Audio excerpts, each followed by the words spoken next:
আসসালামু আলাইকুম everyone, welcome back to my channel Sharmin cooking studio. চলে আসলাম নতুন আরও একটি রেসিপি নিয়ে আপনাদের সাথে শেয়ার করতে। আর আজকে আমি তৈরি করে দেখাবো টিকিয়া কাবাব। আর এই কাবাবে আমি কোনো প্রকারের মাংস ব্যবহার করব না, মাংস ছাড়াই মাংসের স্বাদের টিকিয়া কাবাব কিভাবে তৈরি করা যায় সেই রেসিপিটি শেয়ার করব। আর এটি কিন্তু খেতে অনেক মজা, আপনারা একবার খেলে এর স্বাদ ভুলতে পারবেন না আর বারবার খেতে চাইবেন। আপনারা খেলে একদমই বুঝবেন না যে এটা মাংস ছাড়া টিকিয়া কাবাব। মাংস ছাড়া এতটা মজার কাবাব কিভাবে তৈরি করা যায় সেই রেসিপিটি জানতে হলে আমার আজকের ভিডিওটি স্কিপ না করে ফুল ভিডিওটি দেখতে হবে। আশা করছি আজকের রেসিপিটি আপনাদের কাছে অনেক ভালো লাগবে। ভালো লাগলে প্লিজ আমার চ্যানেলটি সাবস্ক্রাইব করে নেবেন এবং পাশে থাকা বেল আইকনটি প্রেস করে নেবেন পরবর্তীতে এরকম আরও নতুন নতুন রেসিপি সবার আগে দেখবার জন্য। তো চলুন তাহলে মূল রেসিপিতে যাওয়া যাক।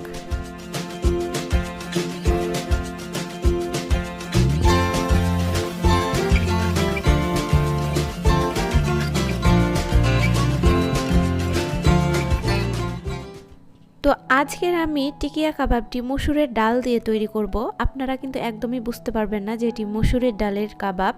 তো এখানে আমি নিয়ে নিয়েছি একটা তেজপাতা এবং এখানে নিয়ে নিচ্ছি আদা বাটা ও রসুন বাটা হাফ চা চামচ। এরপরে নিয়ে নিয়েছি আমি হাফ চামচের একটু কম হলুদ। এরপর সবগুলো মিশ্রণ একসাথে মিশিয়ে এটাকে সিদ্ধ করে নিব। তো ভিউয়ার্স, এখানে মসুরের ডাল সিদ্ধ করার পরে পুরোপুরি ঠান্ডা করার পরে আমি একটা বাটিতে নিয়ে নিয়েছি। এরপরে আমি এখানে দিয়ে দিচ্ছি আদা বাটা এবং রসুন বাটা হাফ চামচের মতো।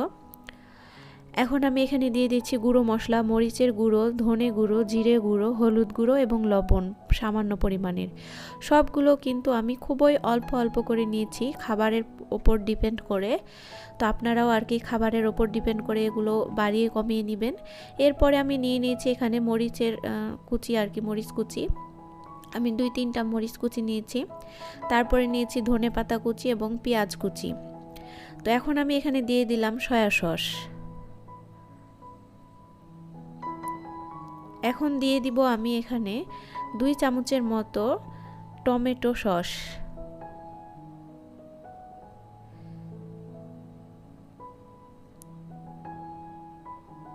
এখন আমি এখানে দিয়ে দিলাম হাফ চামচ খাঁটি আর কি ঘি। তো এখন সব মিশ্রণ একসাথে ভালোভাবে মিশিয়ে নিলাম। এখন আমি এখানে দিয়ে দিব ব্রেড ক্রাম্ব। তারপরে সবগুলো মিশ্রণ আবারও ভালোভাবে মিক্স করে নিব নেড়েচেড়ে।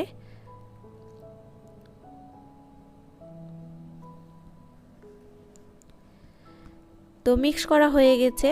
এখন আমি এখানে অ্যাড করে দিব একটা ডিম। তো ডিমটাকে আমি এখন বাকি মিশ্রণের সাথে আবারও ভালোভাবে নেড়েচেড়ে মিক্স করে নিব। তো এভরিওয়ান, দেখতে পাচ্ছেন আমার ব্যাটারটা তৈরি টিকিয়া কাবাব তৈরি করার জন্য। তো এখন আমি চুলায় একটা কড়াই বসিয়ে নিয়েছি। এখন আমি গোল গোল শেপ করে নিয়ে এখন এগুলো আর কি ভেজে নিচ্ছি। তো প্রথমে তেলটা কিন্তু পুরোপুরি গরম করে নেবেন। গরম করার পরে কিন্তু অল্প আঁচে রেখে এই টিকিয়া কাবাবগুলো ভেজে নিতে হবে। খুবই সামান্য আঁচে কিন্তু আস্তে আস্তে করে ভেজে নিতে হবে, না হলে ওপরটা লাল হয়ে যাবে, তাড়াতাড়ি ভাজা হয়ে যাবে আর ভিতরটা কাঁচা হয়ে থাকবে। তো এই জন্য আপনারা ভালোভাবে নেড়ে চেড়ে বারবার নেড়ে চেড়ে ভেজে নেবেন। তো আমি নেড়ে চেড়ে উল্টিয়ে পাল্টিয়ে ভেজে নিচ্ছি। আমি যেহেতু ভিডিওটা লং করব না, এজন্য আমি ভিডিওটা আর কি স্কিপ করে করে আপনাদের সাথে শেয়ার করছি। তো দেখতে পাচ্ছেন আমি বারবার উল্টিয়ে পাল্টিয়ে লাল করে ভেজে নিচ্ছি। তো এভরিওয়ান, দেখতে পাচ্ছেন আমার মসুরের ডালের আর কি টিকিয়া কাবাবটা কত সুন্দর কালার এসে গেছে। খেতেও কিন্তু একদম অসাধারণ। আপনারা খেলে নিজেরাও বুঝতে পারবেন না যে এটা মসুরের ডালের কাবাব খাচ্ছেন না মাংসের কাবাব খাচ্ছেন। মানে এতটাই টেস্টি এবং এতটাই মজার এই কাবাবটি যে আপনারা মনে করবেন যে মাংসেরই আপনারা টিকিয়া কাবাব খাচ্ছেন। তো আপনারা অবশ্যই একবার হলো বাসায় ট্রাই করবেন। আর আজকের রেসিপিটি আপনাদের কাছে কেমন লাগলো অবশ্যই আপনারা কমেন্ট বক্সে কমেন্ট করে জানাবেন। আর যদি ভালো লাগে তাহলে প্লিজ আমার ছোট্ট চ্যানেলটিকে সাবস্ক্রাইব করে নেবেন এবং পাশে থাকা বেল আইকনটি প্রেস করে নেবেন পরবর্তীতে আরও এরকম সুন্দর সুন্দর রেসিপি সবার আগে দেখবার জন্য।